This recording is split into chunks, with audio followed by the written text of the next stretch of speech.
नमस्ते। तो Indian telecom की दुनिया में ना एक बहुत बड़ी हलचल मची हुई है।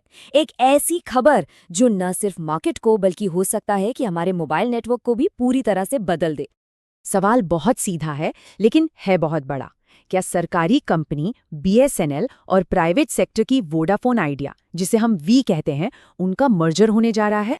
और देखिए, ये सिर्फ कोई हवाई बात नहीं है। हाल की रिपोर्ट्स साफ इशारा कर रही हैं कि पर्दे के पीछे काफी कुछ पक रहा है और टेलीकॉम सेक्टर में एक जबरदस्त फेरबदल की तैयारी हो रही है। अच्छा, तो चलिए अब इस बड़ी खबर की तह तक चलते हैं। बीएसएनएल और वी के मर्जर की ये बात आखिर उठी कहाँ से? और ये सिर्फ मीडिया की अटकलें नहीं हैं, बिल्कुल नहीं। ये बात ना सीधे सरकार की तरफ से आ रही है।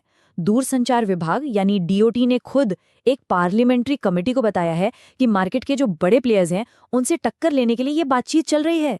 रुकिए, कहानी यहीं खत्म नहीं होती। सरकार तो पहले से ही वोडाफोन आइडिया में एक बहुत बड़ी पार्टनर है।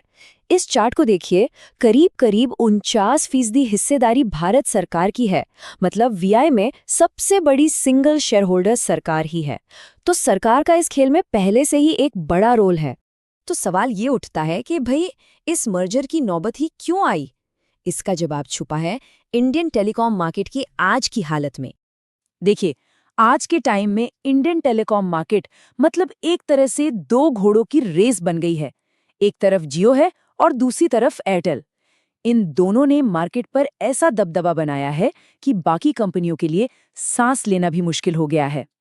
तो चलिए, अब जरा इन दोनों प्लेयर्स को करीब से समझते हैं जिनकी बात हो रही है।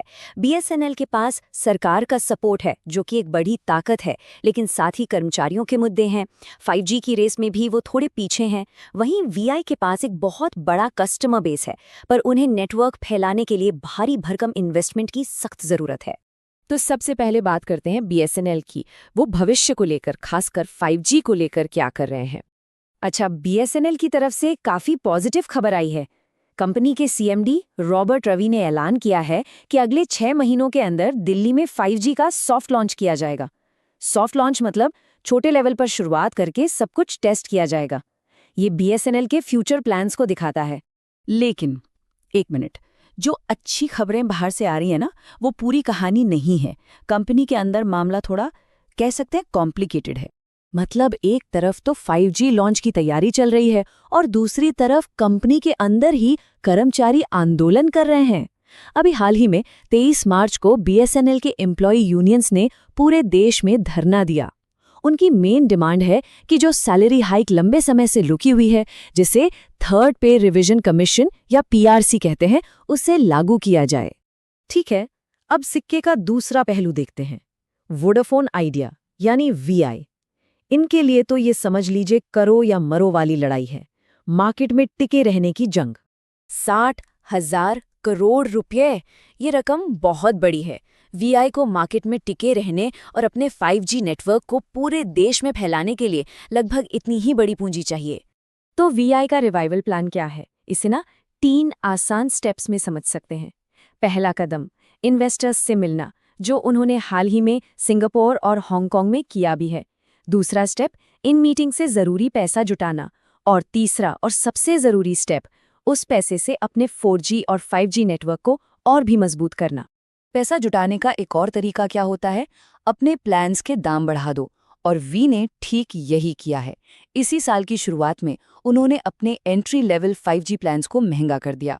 जैसे इस टेबल में दिख रहा है, मुंबई और दिल्ली जैसे बड़े शहरों में जो प्लान पहले 299 का था, वो अब 349 रुपये का हो गया है। तो चलिए घूम फिरकर वापस उसी सबसे बड़े सवाल पर आते हैं, जहां से हमने ये पूरी बात शुरू की थी। अगर ये मर्जर सच में हो गया तो इसका नतीजा क्या निकलेगा? देखिए, अगर ये मर्जर हो जाता है तो इसका सबसे सीधा और सबसे बड़ा असर ये होगा कि बीएसएनएल और वाई मिलकर देश की सबसे बड़ी सरकार के कंट्रोल वाली टेलीकॉम कंपनी बन जाएंगे। ये अपने आप में मार्केट का पूरा डायनामिक्स बदल सकता है। और इस पूरे खेल के पीछे का असली मकसद क्या है? मकसद बिल्कुल साफ है। जियो और एयरटेल के डबल डोमिनेशन को चैलेंज करने के लिए एक तीसरा मजबूत प्लेयर खड़ा करना। सरकार की नज़र में ये मार्केट में बैलेंस और हेल्दी कंपटीशन लाने का एक तरीका हो सकता है। लेकिन इन सब प्लान्स और स्ट्रैटेजीज के बीच ना एक बहुत ही बेसिक, एक बहुत बड़ा सवाल अभी भी खड़ा है।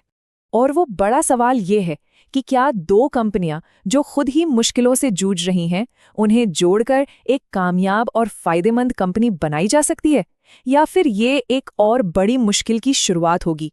यही वो सवाल है जिसका जवाब हमें आने वाले वक्त में ही मिलेगा।